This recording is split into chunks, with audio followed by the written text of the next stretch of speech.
എൻ്റെ ദൈവജനങ്ങളെ, നാം ഇപ്പോൾ ധ്യാനിക്കാൻ പോകുന്നത് ഒരു അത്ഭുതകരമായ ഒരു സുവിശേഷമാണ്. അത് നമ്മൾ നേരത്തെ പറഞ്ഞ ഒരു അത്ഭുതകരമായ സുവിശേഷമാണ്. അതായത് ദൈവത്തിൻ്റെ അനശ്വരമായ കാര്യങ്ങളിലാണ് പരിശുദ്ധാത്മാവിൻ്റെ സന്തോഷവും അതിലുള്ള എല്ലാ കൃപയും ലഭിക്കുക. നിങ്ങൾ ഓരോ നിമിഷവും പരിശുദ്ധാത്മാവിനെ കൊണ്ട് നിറയ്ക്കുക.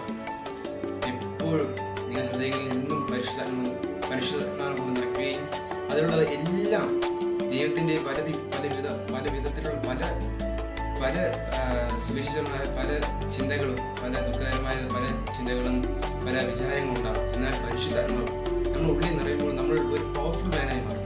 കാരണം ദൈവത്തിൻ്റെ ആത്മാവാണ്. ദൈവം നമുക്ക് വേണ്ടി ലോകത്തെ വന്നത്, ദൈവം നമുക്ക് വേണ്ടി പരിശുദ്ധാത്മാവാണ്. അതായത് ദൈവത്തിൻ്റെ കരങ്ങളിൽ, അതായത് പരിശുദ്ധാത്മാവിൻ്റെ കരങ്ങളിൽ വഴിയാണ് ആ ഒരു സ്നേഹം നമ്മൾ പ്രതിഫലിക്കുന്നത്. ഇതിൻ്റെ സ്നേഹം എന്ന് പറഞ്ഞാൽ നമുക്ക് ഒത്തിരി അനുഭവമുള്ള ഒരു വചനമാണ് നമ്മളെ ഫിലിപ്പിക്കർ എഴുതിയ ലേഖനത്തിൽ അധ്യായം 3 വാക്യങ്ങൾ 8 മുതൽ 10 വരെ. ദൈവത്തിൻ്റെ, അതായത് അവൻ്റെ ഉദ്ധാനത്തിൻ്റെയും ശക്തിയുടെയും എൻ്റെ അറിവാണ് യേശുവിൻ്റെ എല്ലാത്തിനുള്ള ഒരു പരിശുദ്ധാത്മാവിൻ്റെ ഒരു ഒരുക്കം. അതായത് ദൈവമായിട്ടുള്ള ഒരു ഒത്തെടുപ്പാണ്. അതായത് പരിശുദ്ധാത്മാവും ദൈവമായിട്ടുള്ള ഒരു അടുപ്പമാണ് നമുക്ക് പിതാവ് നമുക്ക് കാണിച്ചു തരുന്നത്. ദൈവം നമുക്ക് വേണ്ടി ഒത്തിരി സഹിച്ചു. കാരണം ആദിയിലെ ദൈവം നമ്മളോടൊരു പല പ്രവാചകന്മാരും പല യഹൂദന്മാർക്ക് വഴിയാണ് ദൈവം തീയായി പല രൂപത്തിൽ പ്രത്യക്ഷപ്പെട്ടത്. നമുക്ക് ഇന്ന് ഒരു ചിന്തന ഉണ്ട്, ദൈവം പല തരത്തിലാണ് യഹൂദന്മാരാണ്.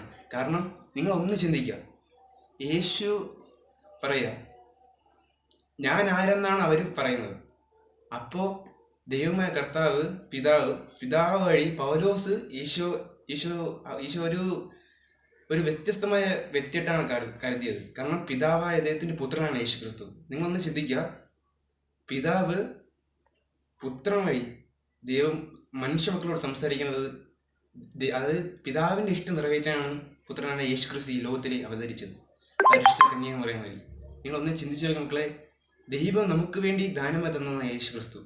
നിങ്ങൾക്കും ഈ ലോകത്തെ എല്ലാ പാവത്തിൽ നിന്നും മോചിതനാകാനാണ് യേശു ക്രിസ്തു ഈ ലോകത്തിലോട്ട് വന്നത്. യേശുവിൻ്റെ ആ നാമം അപേക്ഷിച്ചാൽ ഉറപ്പായ മക്കളെ നിങ്ങൾ രക്ഷ പ്രാപിക്കും എന്ന് ഞാൻ ഈ വാക്യങ്ങൾ നിർത്തുന്നു.